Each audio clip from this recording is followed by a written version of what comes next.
Welcome to our channel. আজকে আমরা করব ষষ্ঠ শ্রেণীর দ্বিতীয় পর্যায়ক্রমিক মূল্যায়নের মধ্যশিক্ষা পর্ষদের যে নমুনা প্রশ্নপত্র আছে সেটা সলভ করব। তো সবাইকে মনোযোগ দিয়ে দেখতে বলবো। প্রথমেই আমাদের যে অঙ্কটা আছে সেটা হচ্ছে শূন্যস্থান পূরণ করো 2.001 ভাগ 0.003, এটা সমান সমান কত হবে। দেখো তাহলে আমরা ভাগটা যখন করবো আগে তো আমাদের এটা লিখতে হবে 2.001 ভাগ 0.003। দেখো আমরা যদি এই দশমিকটা তুলে দিই তাহলে এই সংখ্যাটা কত হয়ে যাবে 2001। দশমিকটা তোলার জন্য নিচে 1 হবে এবং পরে তিনটে সংখ্যা আছে মানে তিনটে শূন্য হবে, ভাগ আমরা এই যে সংখ্যাটা আছে এর যদি দশমিক তুলে দিই তাহলে এই সংখ্যাটা কত হবে 0003, মানে শুধু 3 হবে।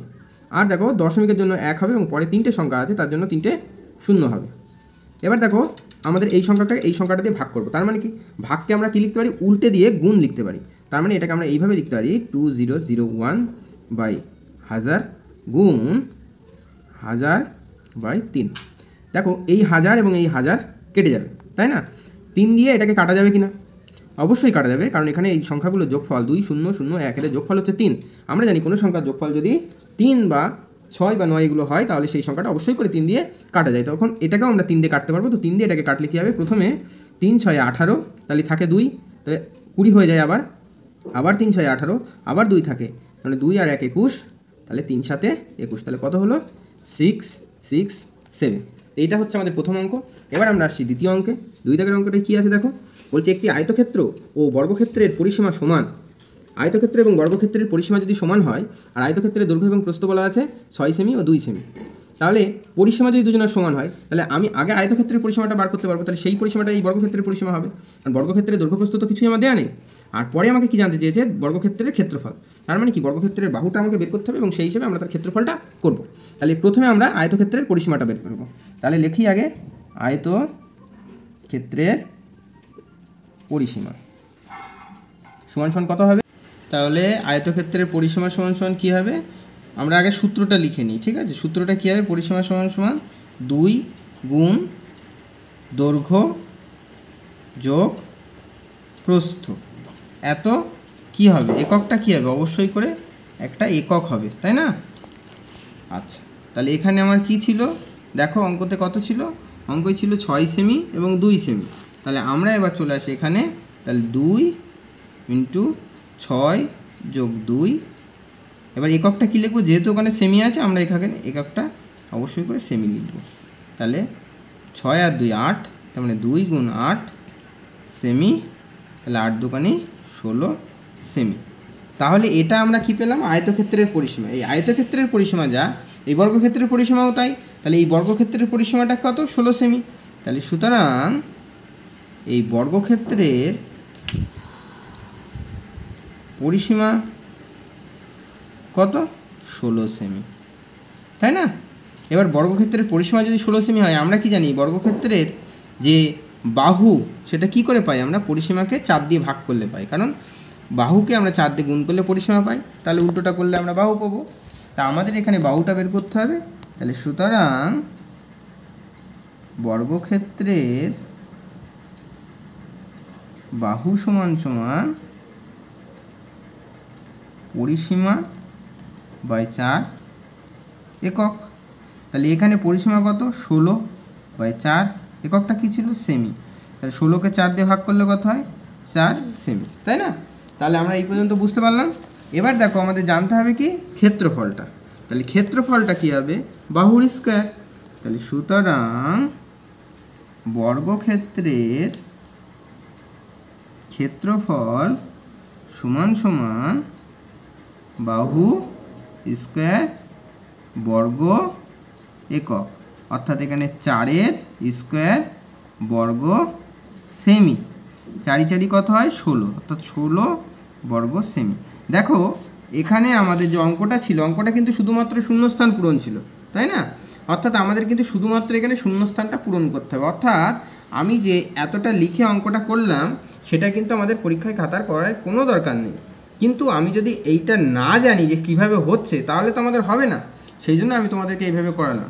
তোমরা অবশ্যই এটাকে পরীক্ষার সময় শুধুমাত্র ক্যালকুলেশন করে শর্টে উত্তরটা বের করে উত্তরটা ওখানে লিখবে। আচ্ছা, এরপরে আমরা আসি পরের অঙ্কে। বলেছে প্রদত্ত চিত্রে রঙিন করা অংশ শতকরা ড্যাশ। দেখো এখানে কটা ভাগে ভাগ করা আছে আগে সেটা আমাদের দেখতে হবে।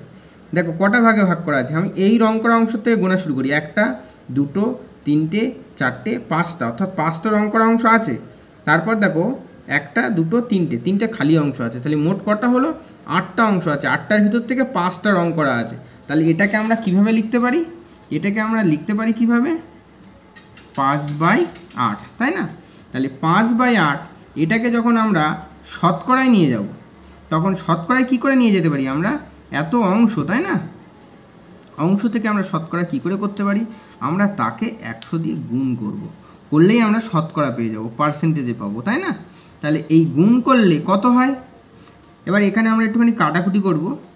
8 দিয়ে 4 দিয়ে কাটবো, 2 4 দিয়ে কাটলে 25। 5 25-এ কত হয়? 125/2%, তাই না? এটাও আমি ওখানে লিখতে পারি, ঠিক আছে? এখানে আমি এটাও লিখতে পারি। আবার যদি আমি চাই যে না, এটাকে আমি ভাগ করে দশমিকে লিখব, তাহলে 2 দিয়ে ভাগ করতে হবে আমার। প্রথমে 6 দুগুণে 12, তারপরে থাকে 5, 2 দুগুণে 4, দশমিকের জন্য এটা 0, 5 দুগুণে 10, অর্থাৎ 62.5%। এটাও আমরা লিখতে পারি। তারপরে আমরা আসি 4 দাগ। বলেছে 15 এর বিপরীত সংখ্যা কত? 15 এর বিপরীত সংখ্যা কী হবে? দেখো 15 এর আগে কী চিহ্ন আছে? কোনো চিহ্ন নেই, মানে কি? প্লাস চিহ্ন। তাহলে এর বিপরীত সংখ্যা কী হবে? এর বিপরীত সংখ্যা হবে -15, তাই না? এটা তোমরা কিন্তু সকলেই জানো। তারপর দেখো 5 দাগ, একটি মাত্র তল বিশিষ্ট ঘনবস্তু হলো নিরেট ড্যাশ। দেখো একটাই তল আছে এমন ঘনবস্তু। তোমাদের কি মনে পড়ছে কিছু? নিশ্চয়ই ফুটবল খেলেছো। ফুটবলটা কি? একটা গোলক। তা সেরকম যদি আমরা যে লোহার বল ছুড়ি, সেই লোহার বলটাকে আমরা বলি নিরেট গোলক একদম। তা সেই নিরেট গোলকের একটাই তল থাকে, সেটা হচ্ছে ওই গোলাকার তলটা। তা এখানে আমরা কি লিখব? একটি মাত্র তল বিশিষ্ট ঘনবস্তু হলো নিরেট গোলক, ঠিক আছে? আচ্ছা, এরপরে আমরা চলে যাই পরের 2 দাগের অঙ্কে। দেখো 2 দাগের অঙ্কে কী বলেছে? গণনা না করে প্রদত্ত ভগ্নাংশগুলির কোনগুলি আবৃত দশমিক সংখ্যা সেটা লেখো। দেখো এখানে সংখ্যাগুলো কি কি আছে? দেখো সংখ্যাগুলো কি কি আছে? 3-এর 11, 13-র 20, 2-এর 7, 18-র 25, 15-র 34, তাই না? এবার দেখো এই জায়গাটাতে আমরা দেখতে পাচ্ছি যে কতগুলো সংখ্যা আছে। আমরা ভাগ করে তো বলতে পারবো কে ছোট কে বড়, কিন্তু ভাগ না করে আমাদের যদি বলতে হয় কোনটা আবৃত দশমিক হবে, হ্যাঁ, তাহলে বা কোনগুলো হবে না, সেগুলোর জন্য একটা পদ্ধতি আছে। কি আছে সেটা? আমাদের নিচেই যেগুলো থাকে, অর্থাৎ যে হরগুলো থাকে, হরগুলো দেখে আমাদের যাচাই করতে হয়, তাই না? তাহলে এখানে হর কত আছে? 11, এখানে হর কত আছে? 20, এখানে হর কত? 7, এখানে 25, এখানে 34। আমরা তাহলে কিভাবে যাচাই করব? নিয়মটা কি ছিল? দেখো নিয়মটা ছিল, নিচে যে হর আছে, হরের যদি উৎপাদক 2 এবং 5 এই দুটো সংখ্যা হয়, কত কত? 2 এবং 5 এই দুটো সংখ্যা হয়, তবে সেইটা দিয়ে আমরা যদি ভাগ করি অবশ্যই করে ভাগে মিলে যায়, অর্থাৎ সেটা আবৃত দশমিক সংখ্যা হয় না, তাই না? তাহলে আমরা দেখব কোন সংখ্যাগুলোর নিচেই 2 এবং 5 এইগুলো ছাড়া অন্য কোনো সংখ্যা আছে। দেখো প্রথমেই আমাদের 11 কি 2 ও 5 ভাঙা যায়? কোনো কিছু দিয়েই ভাঙানো যায় না, কারণ 11 একটা মৌলিক সংখ্যা। তাহলে এটি হবে একটি আবৃত দশমিক সংখ্যা। তাহলে এই প্রথমটা কি হবে? 3-এর 11 আবৃত দশমিক, তাই না? দেখো তারপরে 13-র 20, 20কে কিন্তু আমরা ভাঙতে পারি। 20কে ভাঙলে কি হয়? 20কে ভাঙলে হয় 2 গুণ 2 গুণ 5, তাই না? তাহলে দেখো 2 2 5 ছাড়া আর অন্য কিছু নেই। তাহলে এটা কি হবে? এটা কিন্তু আবৃত দশমিক সংখ্যা হবে না। এটা ভাগ করলে অবশ্যই করে দশমিকে মিলে যাবে। তারপরে কত আছে? 2-এর 7, তাই না? 2-এর 7, 7কে ভাঙা যায় না, তাহলে এটাও হবে আবৃত দশমিক সংখ্যা। আর তারপরে 18-র 25, 25কে আমরা জানি 25কে ভাঙলে কত হয়? 5 গুণ 5, অর্থাৎ সেখানে শুধু 5ই আছে। দেখ শুধু 5 থাকলেও হবে না, তাই না? 2 বা 5 কেউ যদি থাকে, তাছাড়া যদি অন্য কেউ থাকে তবে সে আবৃত দশমিক হবে, আর এটা ছাড়া যদি অন্য কেউ না থাকে তাহলে আর হবে না। যেমন আমরা পরেরটাই দেখো 34, 34কে যদি আমরা ভাঙি তাহলে কত পাবো? দেখো 34কে ভাঙলে কত পাবো? 2 গুণ 17, অর্থাৎ 17 দুগুণে 34। তাহলে এখানে আমি কি পাচ্ছি 2 পাচ্ছি, কিন্তু তাছাড়াও দেখো 17 আছে, 17 তো 5 নয়, 2 পাচ্ছি কিন্তু 5 নেই, কিন্তু 17 আছে। তাহলে 17 থাকলে এটা কি হবে, এটা অবশ্যই করে আবৃত্ত দশমিক হবে, তাই না? অর্থাৎ 3টে পেলাম আমরা, একটা হচ্ছে 3-এর 11, একটা 2-এর 7, একটা 15-এর 34। ঠিক আছে, বোঝা গেল। এরপরে চলে যাচ্ছি আমরা পরবর্তী অঙ্কে, 2 দাগ। 2 দাগে কী বলেছে দেখো, 2 দাগে বলেছে 23.96 ডেসিমিটারকে কিলোমিটারে প্রকাশ করো। তাহলে আমরা অঙ্কটা লিখে ফেলি আগে, 23.96 ডেসিমিটার, তাই না? এইটাকে আমরা কি করব, কিলোমিটারে নিয়ে যাব। তাহলে এর জন্য আমাদেরকে আগে জানতে হবে ডেসিমিটার থেকে কিলোমিটারে যেতে গেলে কি করতে হয়। দেখো তোমরা অবশ্যই জানো যে কিলো, হেক্টা, ডেকা, মিটার, ডেসি, সেন্টি, মিলি, তাই না? কিলো, হেক্টা, ডেকা, মিটার, ডেসি। আমাদের পরের টুকু আর লাগবে না, সেজন্য পরের টুকু আমি লিখছি না, অবশ্যই করে তোমরা এগুলো জানো। তাই এই ডেসি থেকে আমরা কোথায় আসবো, এই কিলোতে আসবো। তাহলে দেখো এই দিক থেকে এই দিকে আসতে হবে আমাকে, তাহলে এই দিক থেকে এদিকে আসতে গেলে কি করতে হয়, ভাগ করতে হয়, তাই না? কত দিয়ে ভাগ করতে হয় না, যতগুলো ঘর একের পরে ঠিক ততগুলো শূন্য। তাহলে একটা ঘর, দুটো ঘর, তিনটে ঘর, চারটে ঘর, তাহলে কত, একের পরে আমরা 4টে শূন্য, অর্থাৎ এইটা দিয়ে ভাগ করব। তাহলে এখানে ছিল কত আমার অঙ্কে, 23.96, তাই না? তাহলে 23.96কে আমরা ভাগ করব কত দিয়ে, ভাগ করব 1, 2, 3, 4, এটা দিয়ে ভাগ করব। তাহলে কি হয়ে যাবে, তাহলে হয়ে যাবে কিলোমিটার, তাই না? দেখো তাহলে আমরা দশমিকটা যদি তুলে দিই তাহলে সংখ্যাটা এই দাঁড়ায়, আর ওই দশমিকটার জন্য নিচে আমরা কত লিখব, আগে যেটা ছিল সেটা আগে লিখে নিই, কত, 100, কারণ দশমিকের জন্য 1, আর পরে দুটো সংখ্যার জন্য দুটো শূন্য। তাহলে মোট আমরা কাটাকুটি যদি না করে নিচে একসাথে লিখি, তাহলে একের পরে কটা শূন্য হবে, 6টা, অর্থাৎ ক ঘর আগে দশমিক হবে, 6 ঘর। তাহলে দেখো এখানে কিন্তু আমার 4টে সংখ্যা আছে, আরও 2 ঘর আগে হবে, অর্থাৎ আরও দুটো শূন্য দিতে হবে, আর দেখতে ভালো লাগার জন্য সামনে একটা শূন্য দিতে হবে। তাহলে এত কিলোমিটার, এবং অবশ্যই করে এই জায়গাগুলোও কিলোমিটার এককটা লিখতে হবে, তাই না? আচ্ছা, এরপর আমরা চলে যাব 3 দাগ। দেখো 3-এর 1 দাগে আমাদের একটা ছবি, তাহলে এই 3-এর 1 দাগটা দেখো, এখানে যে ছবিটা দেয়া আছে এই জায়গায় আছে শূন্য, এই দিকে আছে কিছু সংখ্যা, এইদিকে আছে কিছু সংখ্যা, তাই না? কি বলেছে, যদি গুণ, যোগ, টিক চিহ্ন এবং ডট চিহ্নগুলি সংখ্যা রেখার পূর্ণ সংখ্যা নির্দেশ করে, তাহলে সংখ্যাগুলিকে অধক্রমে সাজালে, অধক্রম মানে কি, বড় থেকে ছোট। তাহলে আমরা শূন্য থেকে বাঁদিকে যে সংখ্যাগুলো পাই, এদিকের সংখ্যাগুলো, সেগুলো আমরা যত এগিয়ে যাব তত সংখ্যাটা ছোট হবে, আর শূন্য থেকে ডান দিকে যে সংখ্যাগুলো আছে যত এগিয়ে যাব তত বড় হবে। অর্থাৎ এই ডটটা হচ্ছে সবার থেকে ছোট, তারপরে গুণ, তারপরে টিক, আর যোগটা হচ্ছে সবার থেকে বড়। তাহলে আমাদের যদি অধক্রমে সাজাতে হয়, তাহলে অবশ্যই সবার প্রথমে কি হবে, বড়টা হবে, অর্থাৎ যোগ হবে, তারপরে কি হবে, টিক হবে, তারপরে কি হবে, গুণ হবে, তারপরে কি হবে, ডট হবে। তাহলে এইটা আমরা দেখব কোথায় আছে, দেখো এটা অপশান সিতে আছে, প্রথমে যোগ, তারপর টিক, তারপরে গুণ, তারপর ডট, অর্থাৎ এটা অপশান সি হবে। আচ্ছা, এরপরে আমরা আসি 2 দাগ। 3-এর 2 দাগ, নিম্নলিখিতের মধ্যে কোনটি সবথেকে বেশি তাপমাত্রা বৃদ্ধি নির্দেশ করে। দেখো একটা অপশান এ আছে 23 থেকে 32, 23 থেকে 32 হতে গেলে কত বাড়ে, তাহলে আমাদের কি করতে হবে, এখানে বিয়োগ করতে হবে। তাহলে 32 বিয়োগ 23 করলে কত হয়, 32 বিয়োগ 23 কত হয় বলো তো, 3 আর কত হলে 12, 9 হলে 12, হাতের 1 চলে আসলো, এখানে মিলে গেল, তাহলে 9, তাই না? তাহলে এটা হলো 9।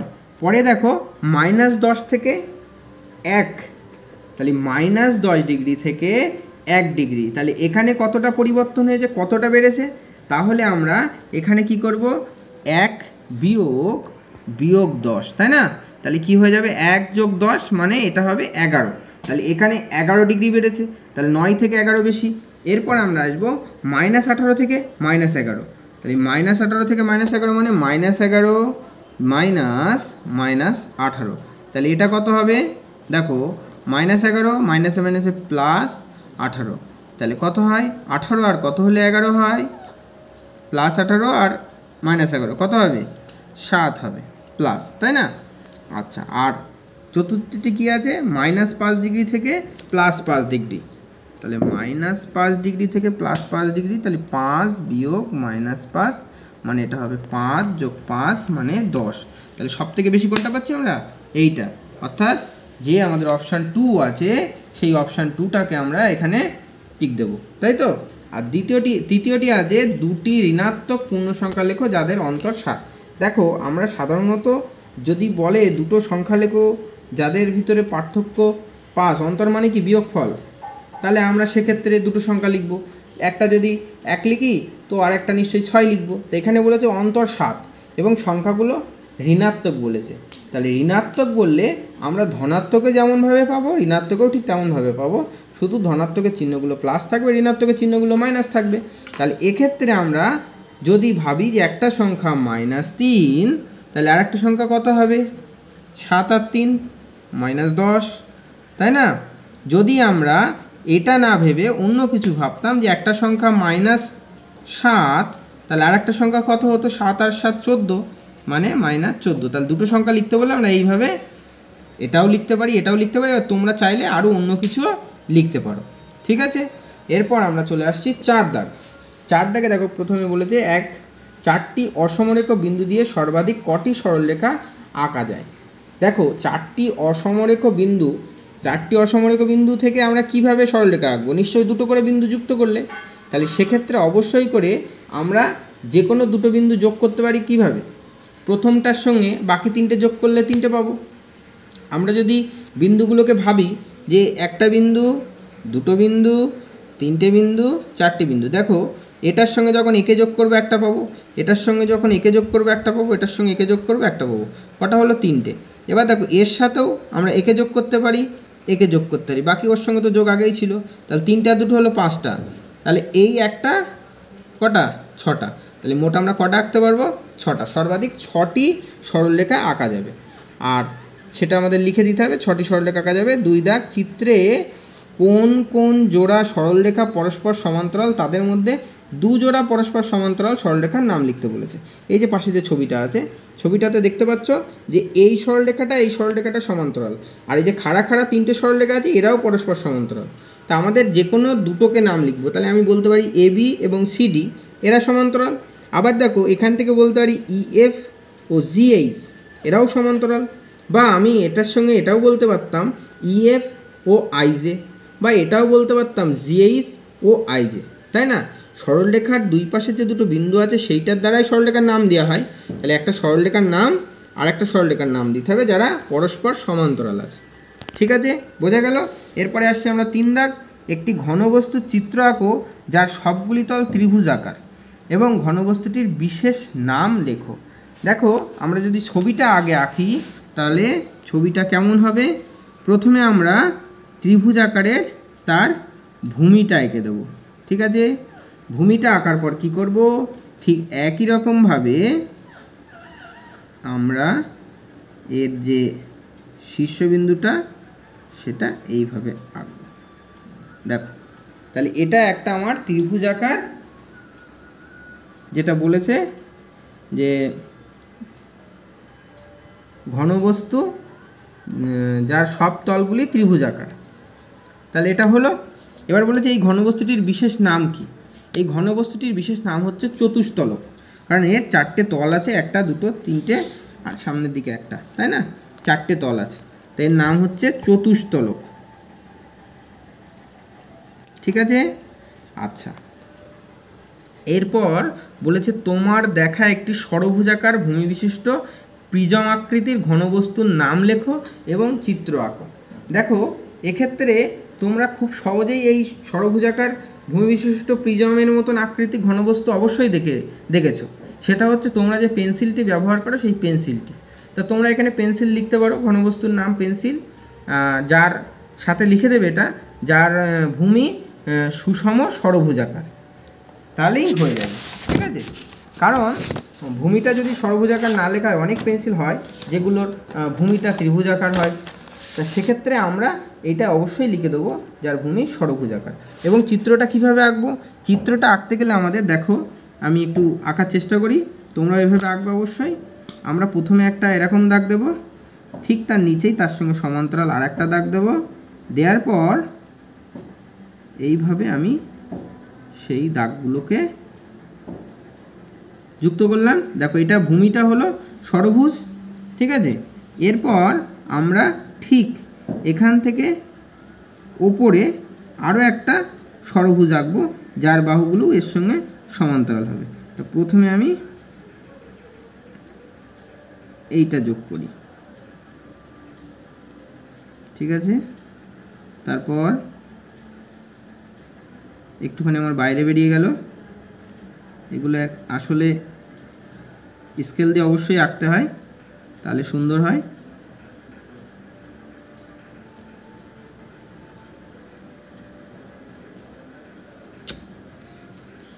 দেখো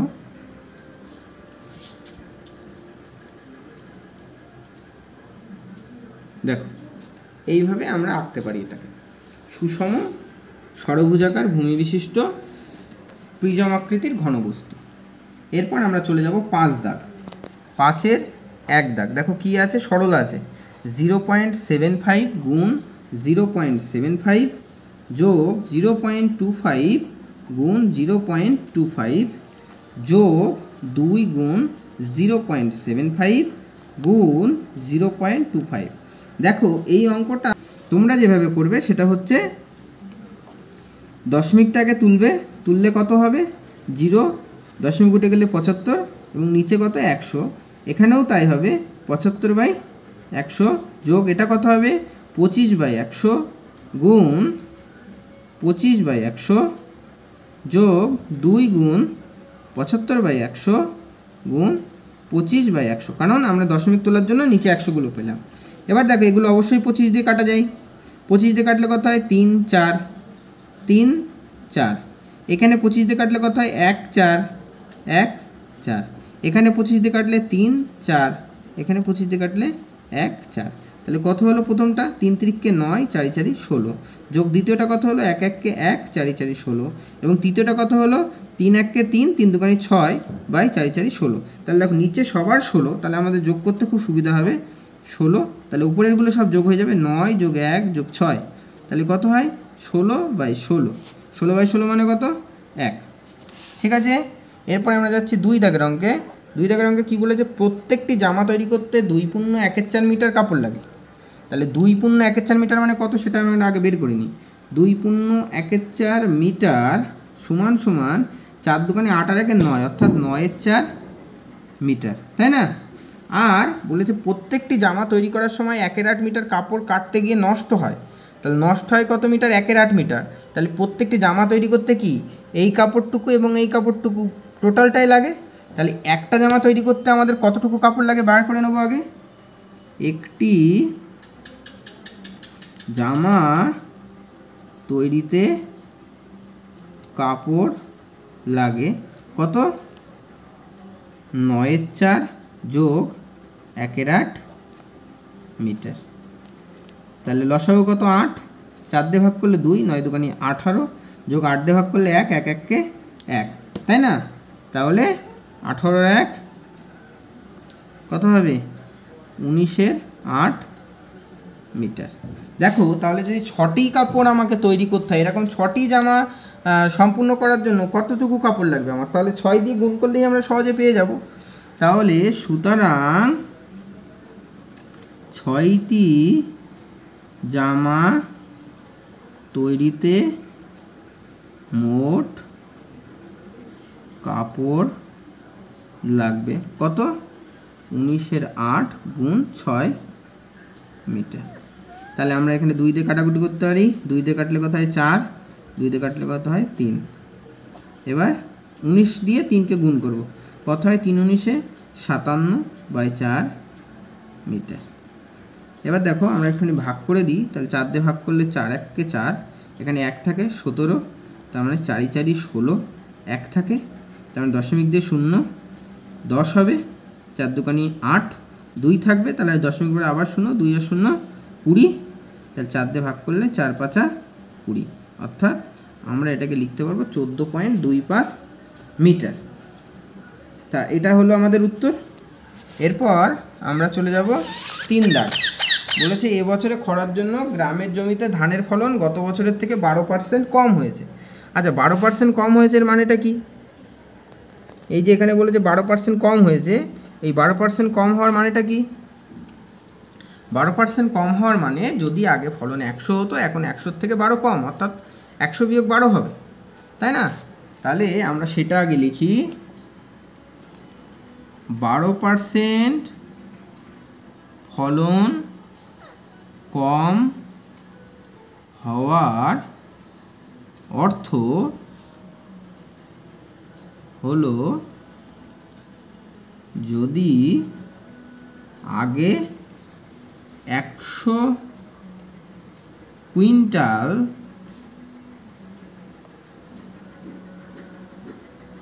ধান ফলতো, তবে এখন ফলবে 100 বিয়োগ 12 সমান সমান 88 কুইন্টাল, তাই না? 100 বিয়োগ 12 88 কুইন্টাল। এবার দেখো বলেছে এবছরে 196 কুইন্টাল ধান ফলেছে, তাহলে গত বছরে কত কুইন্টাল ধান ফলেছিল? তাহলে এখানে দেখো যদি আগে অর্থাৎ গত বছরে 100 কুইন্টাল ধান ফলতো, তাহলে এবছরে 88 কুইন্টাল ফলতো। তাহলে আমরা যদি লিখি এবছরে 88 কুইন্টাল ধান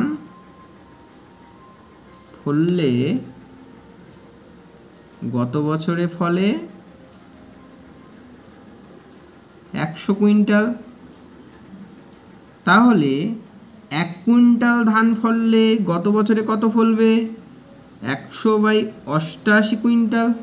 তাহলে এখানে যেটা বলেছে আমাদের, দেখো ভালো করে, এখানে যেটা বলেছে 176 কুইন্টাল, তাহলে আমরা 176 কুইন্টাল ধান ফললে গত বছরে কত ফলবে? 100 গুণ 176/88 কুইন্টাল। দেখো 88 দিয়ে আমরা 176কে কাটতে পারবো খুব সহজেই, 88 দোকানে 176ই হয়, তাই না? তাহলে এটা দিয়ে এটাকে কাটলে কত হবে? 2 হবে। তাহলে 2 100 200 কুইন্টাল। তাহলে আমাদের কি হলো? 200 কুইন্টাল হলো। এবার এই সেই উত্তরটা আমাকে লিখতে হবে। সুতরাং গত বছরে 200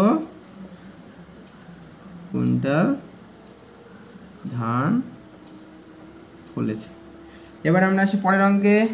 বলেছে একটি আয়তকার মেঝের দৈর্ঘ্য 8 মিটার 96 সেমি আর প্রস্থ 6 মিটার 72 সেমি। এই আকারের কমপক্ষে কতগুলি বর্গাকার টালি দিয়ে ঘরের মেঝেটি ভরাট করা যাবে? দেখো বলেছে কমপক্ষে মানে সব থেকে কম, মানে আমি সব থেকে বড় যে টালিটা ব্যবহার করতে পারবো সেটাই আমি ব্যবহার করবো। তো সেক্ষেত্রে কী করবো? এদের গসাগু করবো আমি। তা গসাগু করার আগে এককটা এক করে নিই। প্রথমে দৈর্ঘ্য ছিল, তাহলে আমি প্রথমে দৈর্ঘ্যটাকে আগে লিখি 8 মিটার 96 সেমি। দেখো সেমিকে মিটার করতে পারি, আমি মিটারকে সেমি করতে পারি। মিটারকে সেমি করলে আমার সহজ হবে, কারণ 8 মিটার মানে কত? 800 সেমি। বা আমরা যদি এইভাবে না লিখে এভাবেও লিখি 8 গুণ 100, কারণ 1 মিটার মানে 100 সেন্টিমিটার, এটা আমরা জানি, যোগ 96 এত সেমি, তাহলে কত হবে? 8 100 800 এবং 96 মানে 896 সেমি। আর প্রস্থটা কত? প্রস্থটা হচ্ছে 6 মিটার 72 সেমি। তাহলে সেটা কত হবে? 6 গুণ 100 যোগ 72 সেমি, তার মানে কত? 672 সেমি। তাহলে এইটা পেলাম আমি দৈর্ঘ্য, এটা পেলাম আমি প্রস্থ। এইবার দেখো এদের যদি আমি গসাগু করি, গসাগু আমরা ভাগ প্রক্রিয়ার মাধ্যমে নির্ণয় করতে পারি। তাহলে 672 যেহেতু ছোটো আছে, এটা দিয়ে ভাগ করব 896কে। প্রথমে একবার যাবে 6 7 2, দেখো 2 দিয়ে 6 বিয়োগ করলে 4, 7 আর 2 6 আর 2 224। এবার এটা তো যাবে না 672 দিয়ে, এবার এইটা দিয়ে 672কে ভাগ করব। তাহলে 672 এখানে লিখলাম। দেখো 3 দিয়ে হয়, 3 4 12 2 হাতে 1, 3 2 6 1 7, 3 দুগুণে 6 মিলে গেল, অর্থাৎ 224 দিয়ে মিলে গেল। অর্থাৎ এই দুটো সংখ্যার গসাগু কত? 3। অর্থাৎ তাহলে এই যে 224 পেলাম, এইটা হবে কি আমাদের যে টালিটা বসাবো সেই টালির একটি বাহু দৈর্ঘ্য। তাহলে এবার এই টালিটার ক্ষেত্রফল কী হবে? এটা গুণ এটা। তাহলে আমরা লিখব সুতরাং যে টালি বসানো যাবে তার ক্ষেত্রফল সমান সমান কত হবে? 224 গুণ 224 বর্গ সেমি, তাই না? এবং ওই মেঝের ক্ষেত্রফলটা আমার লাগবে, এবং মেঝের ক্ষেত্রফল সমান সমান 8 9 6 গুণ 6 7 2 বর্গ সেমি। তাহলে সুতরাং টালি লাগবে, কটি টালি লাগবে? তাহলে আমরা মেঝের ক্ষেত্রফলকে ভাগ করব আমরা টালির ক্ষেত্রফল দিয়ে। টালির ক্ষেত্রফল কত? 2 2 4 গুণ 2 2 4। দেখো এই 224 দিয়ে একটু আগে আমরা 672কে ভাগ করেছি, 3 হয়েছে, তো এটা আমরা জানি এটা কাটলে 3 হবে। আর দেখো এটা দিয়ে এটাকে ভাগ করেছিলাম একবার, তার মানে এখানে 3টে ছিল আর এই একটা, মানে 4 4 দিয়ে এটা কাটলে তাহলে এতটি, মানে 3 এ 4 12টি। তাহলে কটি টালি রাখবে? 12টি। সেটটা এখানেই শেষ হচ্ছে, পরে আবার দেখা হচ্ছে পরবর্তী সেট নিয়ে। অবশ্যই সঙ্গে থাকুন, আর কোনো প্রশ্ন থাকলে কমেন্ট করবেন অবশ্যই।